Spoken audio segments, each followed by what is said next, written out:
Arizona overpowered Embry Riddle, but what matters heading into the Florida matchup? That's what I'll tell you next on Postcast. Welcome into Postcast. I'm Leaf Thulin. Arizona won big, but we knew they would. 113-42 over Embry Riddle. But here are my big takeaways and what matters heading into the regular season, which is just around the corner. And what better way to start than facing the defending national champion, the Florida Gators?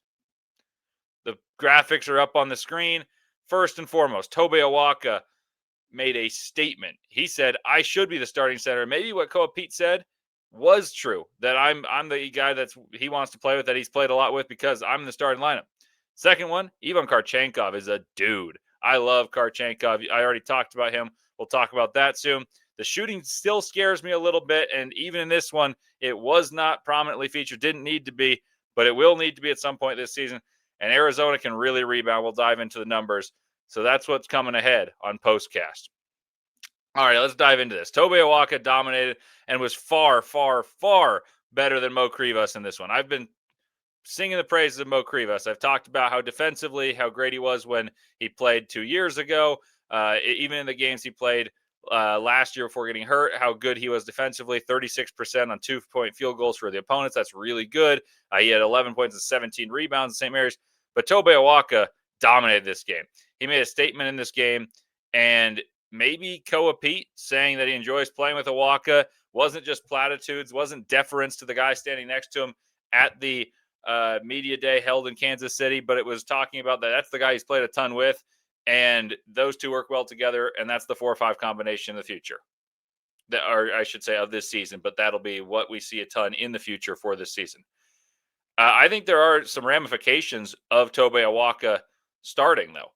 He's a great offensive rebounder. So you're not lacking for offensive rebounding. Like, he's kind of got the Oscar Tshiebwe mold of someone who's not as big, but he's got long arms and just tremendous strength. Just going to wedge his way, chisel his way to the perfect spot and get a rebound. He's got a nose for the ball. Even at Tennessee, when he was young and didn't play a ton, he still had unbelievable per-minute offensive rebounding rates. At Arizona last year, he cracked the top 20 per offensive rebound percentage. He's a guy who's going to get rebounds. So you don't suffer in the rebounding department with Owaka. But there is less length. So maybe defensive resistance near the rim, which Krivas is a big strength. Like I said, that he deters shots near the rim, both by blocking them and making you change the shot chart. That could change should Tobe Awaka snare that starting spot. Obviously, they're both going to play plenty. Maybe they'll play together. They both started in this one. And I feel pretty confident. I'll say this. I felt pretty confident that Mo Krivas was going to be the starter. And I still think he's going to have every chance to be the starter this season, even though he was severely outplayed in this one. And I thought he'd be the breakout guy. And today he looked poor, and Tobe Awaka looked great. I think both will regress to the mean, and it'll be interesting to see what happens. But part of me wonders if they'll play together, not just against Florida, who's enormous, and they start 2 7-footers, and Alex Condon and Ruben Chenyelu and Tommy Hauck's no small guy either, playing at the 3. And I think they'll do that. I think that's what the tinkering of the lineup was for today.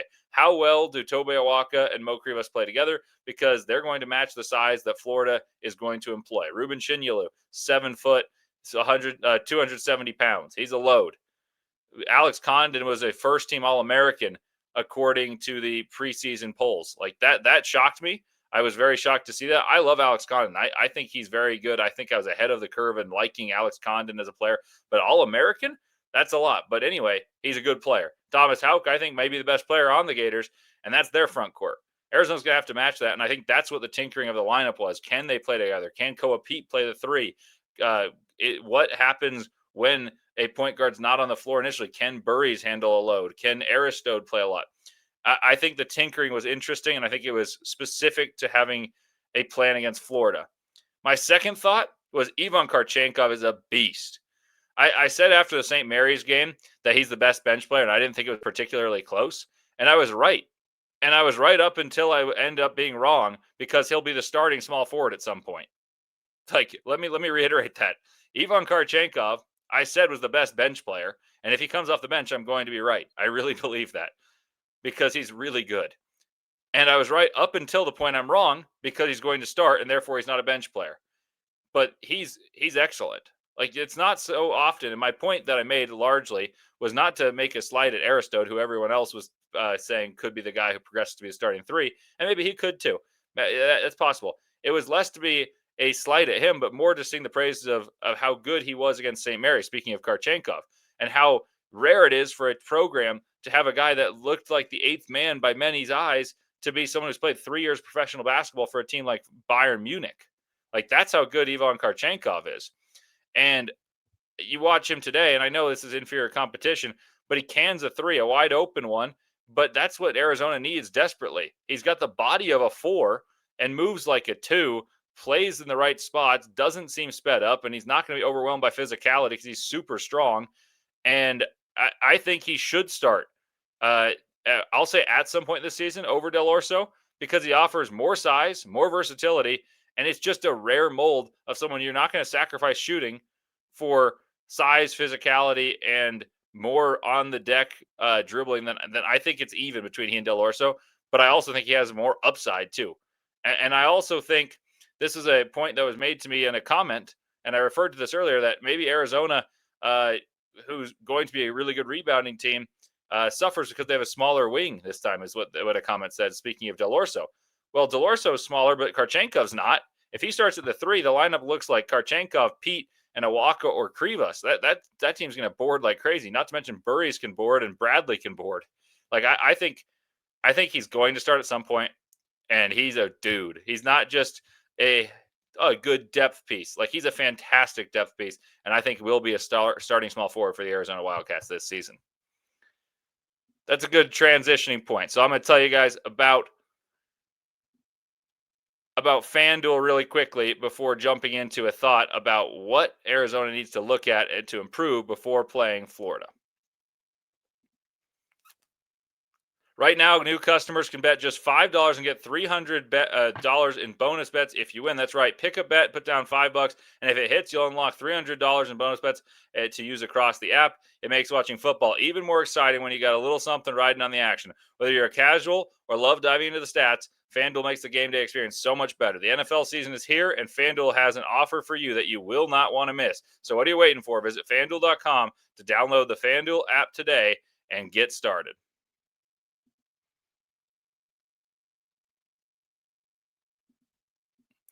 All right, back here on Locked On Wildcats on Postcast. I talked about Tobe Awaka making a statement. I talked about Ivan Karchenkov being not just a depth piece, but a stud on this team. And now I'll talk about what really scares me, that this game, despite dominating, did not quell my worries. And that was the shooting. Arizona shot poorly yet again. And I remain mightily concerned because this is the biggest swing for what the Wildcats have. If they shoot the ball well, this team can win a championship. That's how good they are. That's how good the pieces are. I'm still mightily concerned about the shooting. It was 4 of 13 today from 3, which is 31% if you round up. And that's in a game that they didn't need to shoot the 3 at all. I'm well aware that it was unnecessary to shoot the 3. And but yet you would argue there was tons of space because every time Arizona got the ball in the post, there were tons of bodies trying to stay with the size and tenacity of Arizona's front court, namely Tobe Awaka. And so there would have been a lot of kickouts and a lot of space to fire threes. Arizona shot layups, and why wouldn't you when you're that much bigger? And that's fine. But what happens against Florida when there's ample resistance up front with a front line that features 2 7-footers? And not skinny and slender ones either. Ones that just won a national championship and know how to play and are playing bigger roles as they've grown. So who are the shooters for Arizona, right? It's Braden Burris. He went 0 of 3. Del Orso didn't shoot any. You saw Bradley against St. Mary's hit 2 of the 4 that went down. Bradley, he looked fantastic today. And I talked about in the episode that's going to be airing tomorrow morning, Jaden Bradley is the key in terms of what happens for this season. And if he shoots well, it opens up a lot of shooting and opportunities near the rim for so many people. But his job wasn't to shoot today. The guys whose job is to shoot well and space the floor didn't knock down threes. Bradley got to where he wanted, and he hit a J. His shot looks better to me, and he did so versus St. Mary's as well, getting where he wanted and hitting threes. So that bodes really well.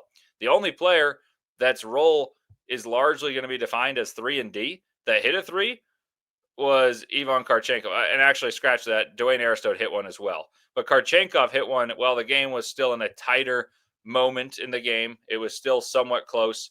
And when he came in the game, the the script flipped, as well as when Koa Pete came into the game, which I also thought was a little weird. He came off the bench, but that is what it is. Karchenkov drained a three. It was in the flow of action. He set his feet and canned it. That really was important to me. I outlined in the episode that airs tomorrow morning for shooting, and I hope you guys tune into this because I talk about the X factors, what will make or break this season for the Wildcats, which I'm very optimistic for. Arizona doesn't need to be great at shooting the three. They just need to be more proficient than last year, where they shot 33.8% from three, only hitting 7.2 threes per game. So basically, they made a third of their threes and only made 7 per game, accounting for 21 points, and that's 22% of their points. I'm not asking for 50% of their points.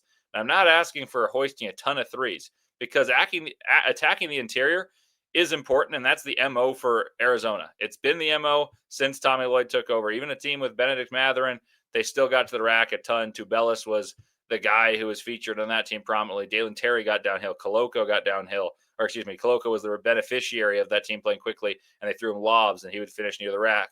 So my point being is, attacking the rack and doing so well is what Arizona is going to do. They're going to stay elite at that.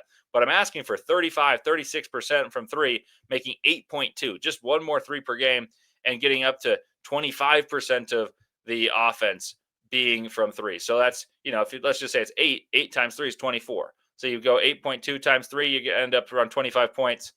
And that's not even 25 per, you're not going to quite get there because you're not going to score 100 per game. My point being, though, I think Arizona can score 87 per game. They had 8 threes. That makes up more of the offense than it did last year. And you can shoot 8 of 22 and be good. But I don't think Arizona needs to change the recipe and shoot a ton of threes to stay up. I don't think so at all. They don't have the guys and the makeup for a team that needs to, but they need to have the capacity to knock down a few threes and really make these runs. The teams that win are the teams that have these kill shots. That Evan Mia says that's a big run. And you get these big runs by hitting a few threes, and you get stops and steals. Arizona can get the stops and steals and offensive rebounds and hang on to the ball, but they need to hit some threes to punctuate those runs. So I'm a little concerned about the shooting. I'm more than a little concerned about the shooting. The lack of volume and lack of efficiency versus teams that are more physically on the mid-major side. I mean, obviously, this isn't even a D1 school that they just played, Embry Riddle. But St. Mary's, though they're fantastic and they're very stout defensively, athletically, Arizona should create mismatches. And they actually were pretty efficient against the St. Mary's team, but they did it where their bread is buttered. And I get it. They didn't want to mess around and do different things. But for teams that are not physically outmatched, like Florida will not be, and teams that can bang on the interior like Florida can and not commit extra bodies to the post, sometimes that game flow of not being able to make or take as many perimeter shots or have the threat to take as many ends up being difficult. I will say the caveat to that is when you play a team that can bang on the interior, game flow resets, and sometimes it becomes easier to realize that you should shoot a three as opposed to just force feed the post. So we'll see how that goes against Florida. We'll see how that goes all season. Shooting is a concern for me. We'll take one more break, and I'll finish up with a thought on how good Arizona can be rebounding the basketball, not just this in this game, because they dominated to a crazy degree, but going forward in the season.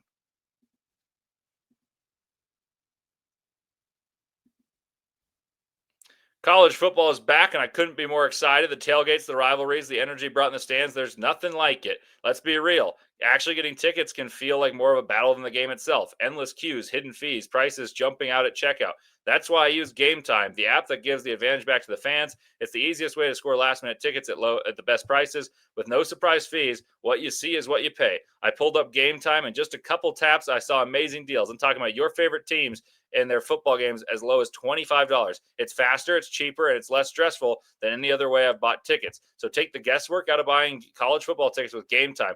Download the Game Time app, create an account, and use code LOCKEDONCollege for $20 off your first purchase. Terms apply. Again, that's code LOCKEDONCOLLEGE for $20 off. Swipe, tap, ticket. Go download Game Time today.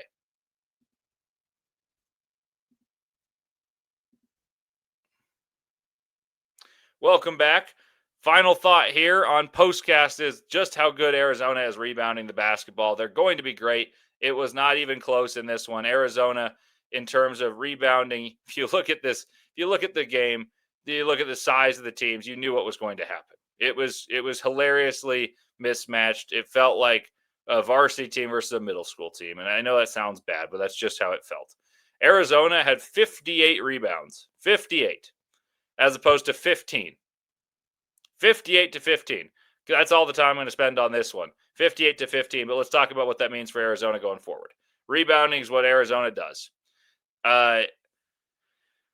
It's hilariously one-sided. It's actually alarming the more I think about that, how massive the size discrepancy was. You still can't imagine 58 to 15. But I do think that carries over on the season. And Arizona can be as good as I've said.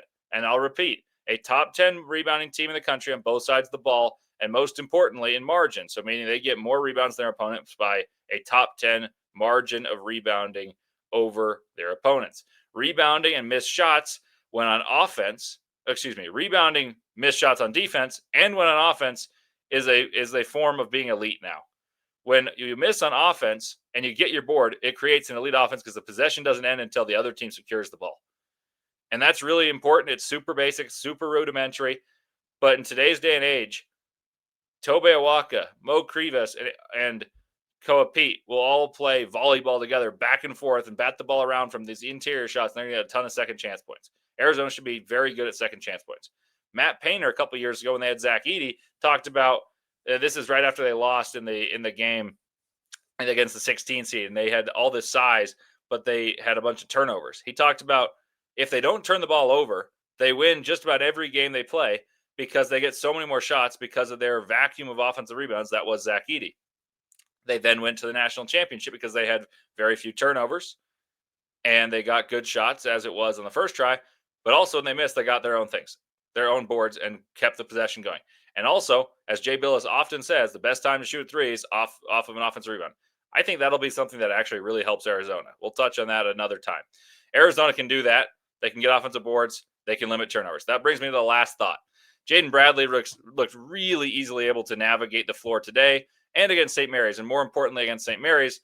And last year, he had a 2-to-1 assisted turnover. He thrives playing quickly, and he gets downhill, and he's a beast going downhill, both in the half court and in transition. And defensively, he'll get steals, which allows for Arizona to once again supplement their turnover differential against teams, or I should say possession differential, because possessions, like I said, don't end until you get the stop and you secure the board. Arizona's going to get a lot of second and third chances that propel them to being a better offensive team than if it was just first shot offense. And he's the guy who controls everything the most. And that, to me, has me super optimistic because I feel Arizona has a top-tier point guard. Even if the Kuzi Awards said otherwise, where they left him off the top 20, which I think is ridiculous. We'll talk about that as well in another episode. He's going to loom large in non-conference, especially against the best teams as Pete and Burries settle in and coalesce into their roles. And I think he's going to run the show more than many people think early. And I think he's going to have a really good chance to be an all-conference player. I think Arizona will be a team that forces more turnovers than those they commit. And I think they'll score in transition, as they did against St. Mary's, who plays incredibly slowly. They scored 19 points on fast breaks against a super slowly paced team that is known for not turning it over and getting back on defense. And they also get a ton of offensive rebounds, so you don't get a run off of misses. And they're going to and speaking back of Arizona, they're going to dominate with offensive rebounding. And so they should win the possession battle and the amount of shots battle at least 75% of the time or more. They did so by miles and miles tonight. I expect that to be something that is a precursor for more and success in this season. So thank you for joining me on Postcast. Leave Thulin with you here. Really appreciate you guys listening. Hopefully you tune in for tomorrow's show where I talk about a little bit of this, but definitely the X factors of the season. We're going to discuss Jaden Bradley very heavily because Jaden Bradley holds the key for just how good Arizona can be. Thanks for joining me on Postcast. You've been listening to Locked On Wildcats. Have a good day, and I can't wait for Florida, November 3rd, when the Cats take down the national champs.